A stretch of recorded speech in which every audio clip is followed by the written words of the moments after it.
You know that feeling when you're scrolling through wedding content and suddenly you're staring at a floral arch that probably costs more than your car, a reception venue that looks like a Renaissance palace, and a cake with actual gold leaf on it. And somewhere in the caption it says, "Our dream day." And you're sitting there thinking, whose dream exactly?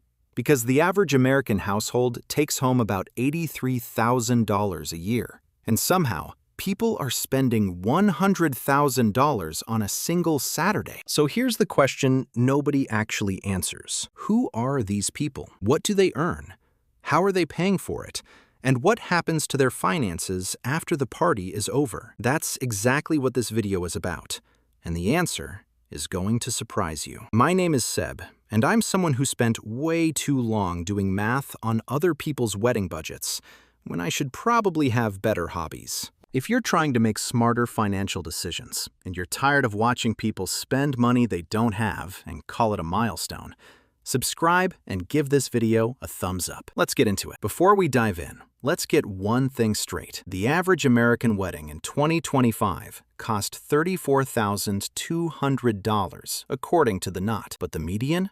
Just $18,231. That gap tells you everything. A small number of very expensive weddings are dragging that average way up, and a $100,000 wedding sits at nearly 3 times the average, and 5.5 times the median. So we're not talking about a slightly fancy wedding. We're talking about the top tier. Let's start with the income math. And it's brutal. There's a rule that most financial advisors agree on.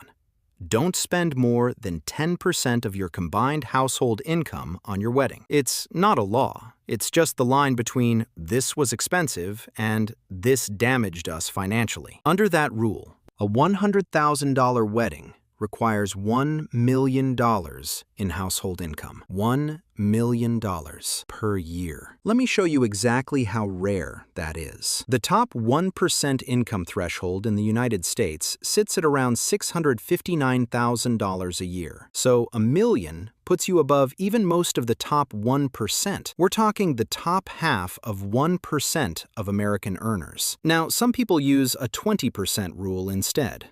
More flexible, still reasonable. Under that version, you need $500,000 a year in household income. That's still only about 3 to 4% of American households. Here's the uncomfortable reality. The median U.S. household income is $83,730. A $100,000 wedding is 120% of that, more than an entire year's earnings before taxes. If the average couple tried to save for a $100,000 wedding on median income, even putting away $2,000 a month, it would take over 4 years. And that's before a single dollar goes to rent, groceries, or retirement. Think about it this way. Saving for a $100,000 wedding on an average income is like trying to fill a swimming pool with a garden hose.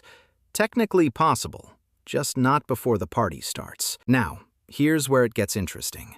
Because most people who pull it off aren't doing it on income alone. According to The Knot's 2026 Real Weddings Study, 86% of parents contribute to wedding costs. On average, they cover about half the total budget. For Gen Z couples, parents are paying 63 cents of every dollar spent on the wedding. So when you see a $100,000 wedding, the real question isn't just what do they earn, it's what do their parents have? Because the average parental contribution nationwide is only about $17,000 to $19,000. For a $100,000 wedding, you'd need parents contributing $50,000 or more, which means wealthy families on both sides. That's not typical. That's the upper class by any reasonable definition. Here's what nobody talks about. A six-figure wedding isn't just a financial decision. It's usually the convergence of 2 relatively wealthy families, years of dedicated saving, and in most cases, debt. Significant debt. Let's talk about what $100,000 actually buys. For roughly 125 guests, here's a realistic breakdown. The venue and rentals alone will run $30,000. We're talking a historic ballroom or an exclusive estate. Catering and bar, another $27,000, which works out to about $175 to $225 per person for a plated dinner and open bar. Photography and videography, $12,000 for top-tier coverage. Flowers and decor, $10,000. Entertainment, $8,000. Add in a planner, attire, stationery, and you've used the budget.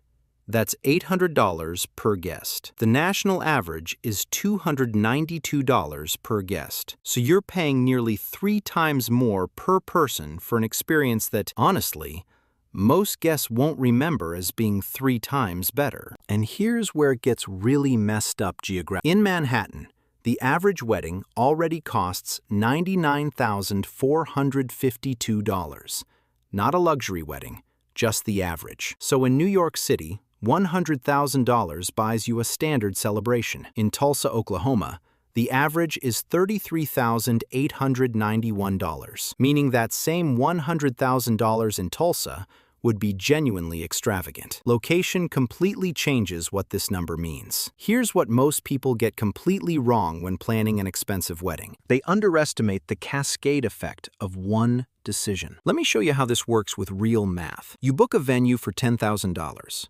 That venue requires a licensed caterer. The licensed caterer charges a $175 per person minimum for 125 guests.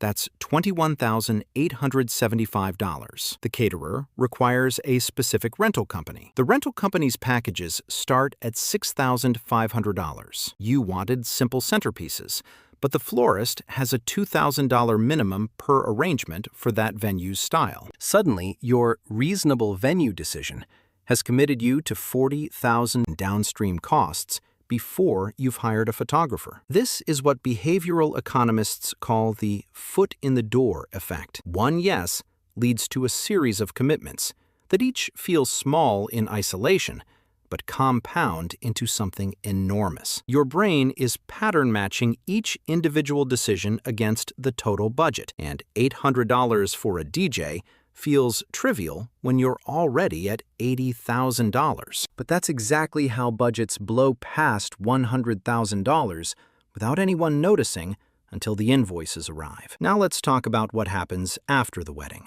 because this is the part the wedding industry really doesn't want you to think about. 2/3 of newlyweds, 67%, went into debt for their wedding in 2025. That's up from 45% just a few years ago. The average wedding debt is about $11,737, and 86% of those people put it on credit cards, carrying interest rates of 20% or higher. Let me run that math for you. A $15,000 credit card balance at 21% APR, paid off over 3 years, costs you $6,495 in interest. That's a $21,495 wedding that you thought cost $15,000. The math is brutal. And it doesn't stop there. According to LendingTree, 35% of newlywed homeowners say wedding spending delayed their home purchase. 36% made a smaller down payment because of what they spent on the wedding.